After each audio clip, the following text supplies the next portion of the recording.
동물학대가 굉장히 폭증하고 있거든요. 이게 2010년에 그 69건의 동물보호법 위반 사건이 발생을 했는데 2019년에는 무려 914건으로 집계가 돼서 지금 10배 이상 폭증을 했거든요.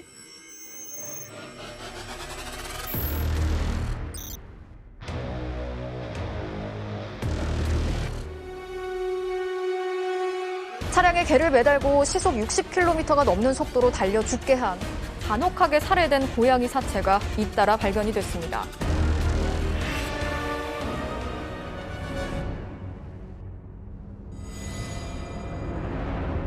사실 동물학대 유형이 굉장히 다양한데 보통 신체적 학대에 주로 이제 주목을 하거든요. 그래서 동물한테 이제 유기하는 행위도 당연히 이제 동물학대고요.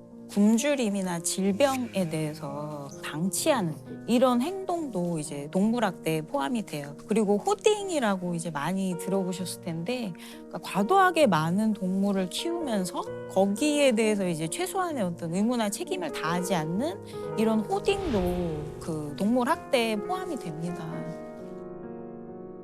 왜 괴롭힐까요, 동물?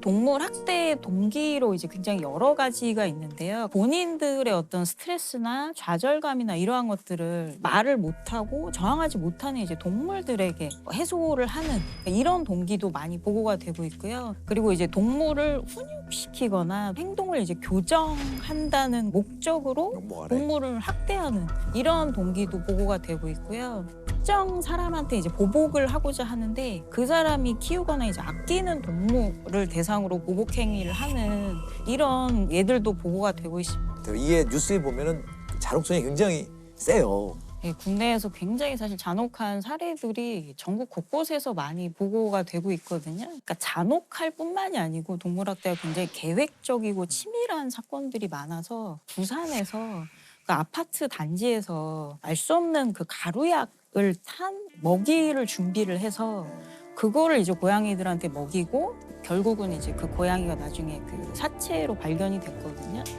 부산의 한 아파트 단지에서 독살된 것으로 추정되는 길고양이 사체가 계속 발견되고 있습니다. 간 수치가 높았고 급성 신부전 증상을 보였는데 부검 결과 쥐약 성분이 검출됐습니다. 고양이들이 비틀거리면 그때 이제 집어 던지고 연쇄적으로 학대하는 근데 이 사례가 벌금 300만 원 처분을 받은 거예요. 그다음에 이제 군산에선 어떤 일이 있었냐면 길고양인데 그 머리에 화살촉이 박힌 채로 발견이 돼요. 다행히 생명은 건졌는데 왼쪽 눈을 이제 실명하거든요. 군산 주택가 골목에서 왼쪽 머리에 화살촉이 박힌 고양이가 발견됐습니다. 구조 당시 의심됐던 지속적인 학대, 근처에 사는 40대 남성의 소행으로 드러났습니다. 근데 알고 보니까 거기 쓰인 무기가 국내에서는 판매가 금지된 그 브로데드라는 사냥용 화살촉을 이제 고양이한테 쏜 거네. 그래서 이 사건이 이제 징역 1년에 집행유예 2년을 받았는데 그러니까 이 사람한테 왜 그랬냐고 물어보니까 고양이들이 길에 돌아다니는 게 신경이 쓰여서 뭐 그런 짓을 했다 이렇게 대답을 했어요.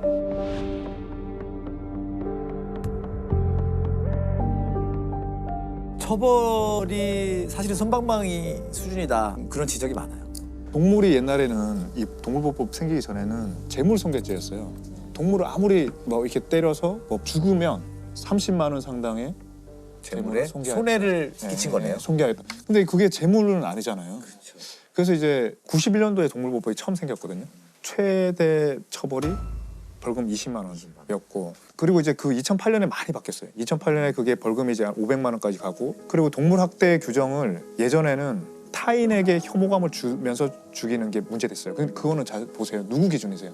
인간 기준. 인간 기준이거든요. 타인에게 혐오감을 주는 방식으로. 근데 2008년부터는 동물의 목을 매서 죽이거나 구체적으로 예, 이제는 동종의 동물이 보는 앞에서 동물을 죽이면 그 자체가 학대인 거예요. 동물 중심으로 조금 더 생각하게 바뀌는 거죠. 그다음에 2012년에는 이제 징역형, 1년 이하의 징역이지만 징역형으로 처벌하게 됐고 바로 이제 얼마 전에 21년도 들어서 2월에는 이제 그게 3년까지 올라갔습니다. 이제 2년 올라갔다가 또 3년까지 올라가고 굉장히 자주 바꾸고 있습니다. 이제 동물보호법의 그 처벌 수위가 굉장히 높아져가지고 그런데 이제 동물학대 사건이 대부분 벌금형이나 집행유예 선고를 받기 때문에 실형 선고가 된 굉장히 극히 드문 예 중에 이제 경의선 숲길에 이제 고양이 그 살해 사건인데요. 경의선 숲길 앞에 이제 레스토랑들이 많은데 거기에 자두라는 이제 고양이가 있었는데 CCTV에 누가 이 고양이 꼬리를 잡고 이제 내리치고 고양이 머리를 발로 지디겨서 결국은 이제 살해한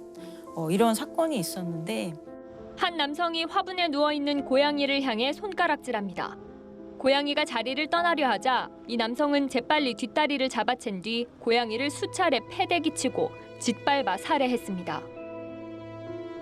근데 이 사건은 굉장히 좀 계획적이고 치밀했던 게 세제를 탄 사료와 그 물을 준비를 해서 미리 고양이들한테 먹이로 유인을 해서 그 고양이를 학대하고 사망에 이르게 한 이후에 썼던 도구들을 쇼핑백에 담아서 유기를 한 그러니까 이렇게까지 그 범행을 저지른 사건인데 범행을 미리 준비한 정황도 포착됐습니다. 화분에선 세제로 추정되는 물질이 묻은 사료들도 발견됐습니다.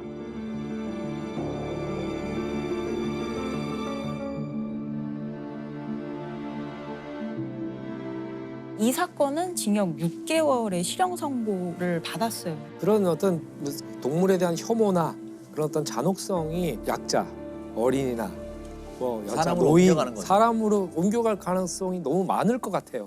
실제로도 이제 연구를 해보면 동물학대 전력이 있는 사람들이 나중에 학교 폭력을 저지르는 경우도 많고 그리고 향후에 이제 대인 범죄를 저지르기도 하고 그러면서 재산 범죄를 저지르는 비율도 높다라는 거예요. 그러니까 결국은 다른 사람의 권리를 침해하는 그 모든 행동들 그래서 동물학대 전력이라는 게 사실 굉장히 위험한 지표가 된다.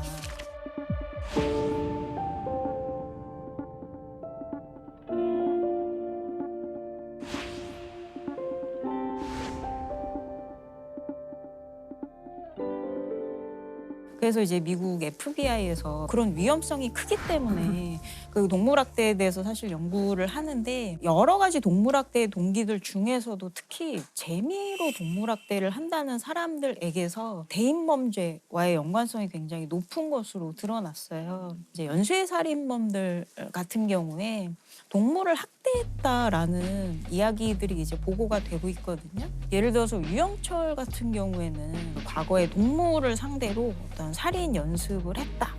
이런 이야기가 보고가 되고 있고요.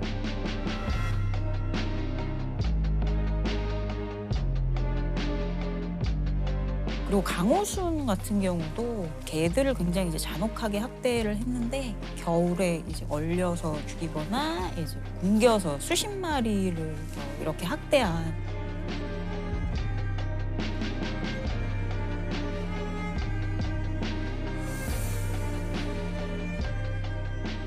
그리고 이영학 사건 같은 경우에도 이영학이 과거에 개를 6마리를 이제 망치로 때려서 죽인 적이 있다라는 거를 본인이 재판 때 직접 진술을 하기도 했어요.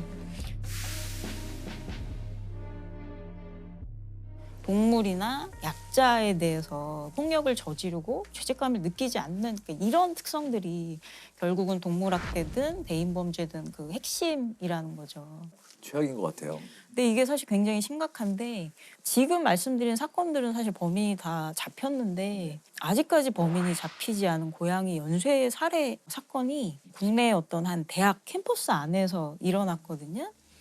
고양이 사체들이 이제 캠퍼스 여러 곳에서 발견이 되는데 독극물을 먹고 죽은 사체가 발견되기도 하고 한 대학교에서 동물 학대 사고가 발생해 경찰이 수사하고 있습니다. 누군가 교내에 덫을 놔서 고양이들이 크게 다쳤는데 발가락 몇 개는 이미 잘려나간 듯 보이질 않습니다. 지난달엔 고양이 새끼로 추정되는 사체들이 도로 위에 버려지는 엽기적인 사건이 잇따라 발생했습니다. 근데 이런 연쇄 학대가 발생하기 전에 학내에 누가 경고문을 붙였어요. 길고양이들에게 먹이를 주지 말고 돌봄 행위를 중단해라. 대학 안에 이제 고양이를 돌보는 동아리가 있는데 동아리 해체해라. 그리고 길고양이들이 다쳐도 치료하지 말아라.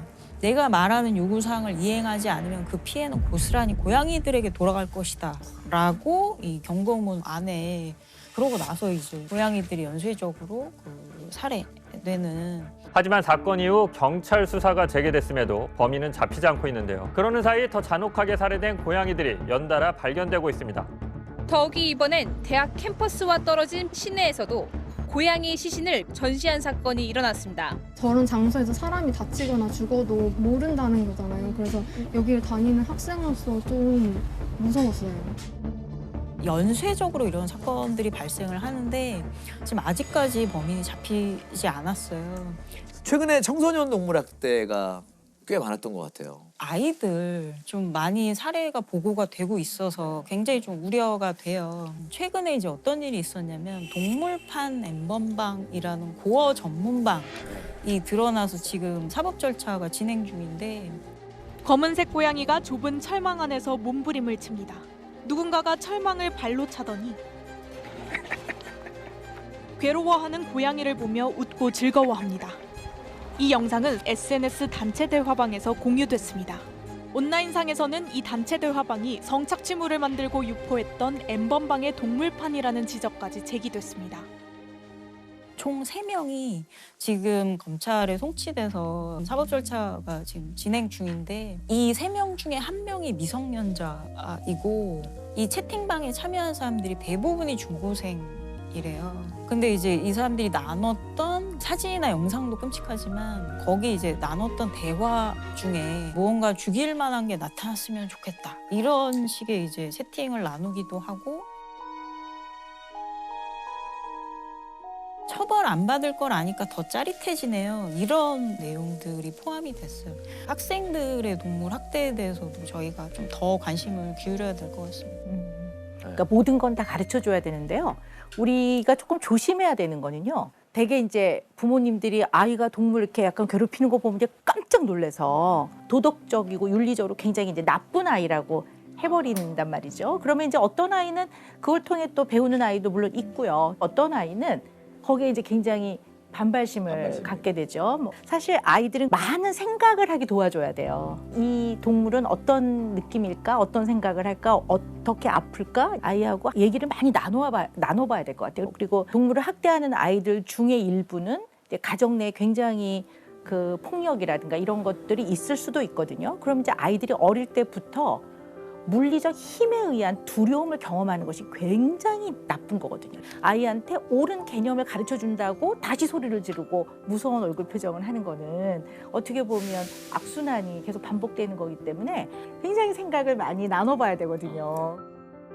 동물을 학대하는 그 자체가 다른 사람들한테 혐오를 또 일으키는 것 같아요. 저희가 이제 지금 유기견을 키운 지 1년 좀 더 지났거든요. 반려견을 키우면서 깨닫게 된 거는 이 강아지가 아주 인간만큼이나 풍부한 감정이 있고 교감을 나누는 존재라는 사실을 깨닫게 됐는데 학대하는 그 자체가 많은 사람들에게 그것이 큰 고통을 준다는 사실을 우리가 안다면 그것 때문이라도 학대를 하지 않도록 막아야 되지 않을까. 동물학대가 나중에 대인범죄로 연결된다는 것도 물론 중요하지만 동물학대 그 자체가 사실 굉장히 심각한 범죄이고 생명을 해치는 행동이라는 거를 우리가 아는 게 굉장히 중요하고요. 자, 강호순 이후에 연쇄살인범이 나오지 않고 있어요. 그 이유를 뭘로? 저는 연쇄살인범들이 사라진 것이 아니고 결국은 이제 우리 사회의 어떤 안전망이 구축이 되다 보니까 빨리 체포가 된다라고 보는데 한 가지 우려되는 것은 소위 N번방이라고 하는 이제 성착취물에 관련된 사건이 발생했잖아요. 저는 이것이 강호순보다 훨씬 더 진화된 연쇄살인의 개념이라고 생각을 합니다. N번방 소위 그 조주빈의 피해 여성들은 약점을 잡혀갖고 성착취물을 만들었다라고 하는 비난까지 받았던 결국은 그것을 극복해내지 못하고 삶이 파괴되어가지고 스스로 극단적인 선택을 해서 죽게 만들고 범인은 손에 피를 묻히지 않습니다. 그 결과로 돈을 또 벌고 있어요. 그러니까 엄청난 발전된 연쇄살인의 개념이지 않나 이렇게 저는 생각을 합니다. 너무 중요한 말씀이신 것 같아요. 이건 새로운 형태의 연쇄살인이다. 근데 벌써 이미 다크웹이 나왔고 그다음에 그 가상화폐가 있잖아요. 그러니까 화폐도 추적받지 않고 다 할 수 있으니까 사실 이미 법망을 피해서 상당히 많이 범죄 인프라는 구축된 상태라고 볼 수 있어요. 그래서 지금 법안이 통과가 됐죠. 그 경찰이 사이버 성착취 범죄에 대해서는 위장 수사가 가능하도록 그 법정 증거 능력을 가질 수 있도록 시행이 됩니다. 근데 또 우리도 진화하는 것 같아요. 프로파일링 기법도 계속 발전하고 제가 그 법대에 들어간 게 25년 전인데 그때하고 지금은 분위기가 굉장히 다른 것 같아요. 그때는 피고인이 억울하게 처벌받지 않아야 된다. 국가 공권력이 막 함부로 사람을 하기 때문에 국가 공권력을 제한하고 그런 데 초점이 많이 맞춰졌어요. 법대 가면 배운 게 맨날 그런 거였어요. 지금은 분위기 완전 다른 것 같아요. 진짜 나쁜 그 엄벌을 해야 되고 그 조두순 사건 이후로 이제 우리가 2010년에 유기징역 원칙 상한이 이제 15년에서 30년으로 늘어났고 가중하면 이제 25년에서 50년으로 더블로 늘어났거든요. 그러니까 사회가 좋아졌다는 증거겠죠, 오히려. 근데 강호순 사건이나 막 정말 묻지마 범죄나 이런 범죄들이 널리 알려지면서 분위기가 많이 전환이 되고 있는 것 같아요. 저는 계속 느끼는 건 어쨌든 극악무도한 사람들은 없어지진 않을 거라는 생각을 가지고 있어야 되는 것 같아요. 우리 사회에서 또 그런 사람들로부터 보호하는 그 방법을 이제 계속 모색해 나가야 되겠죠.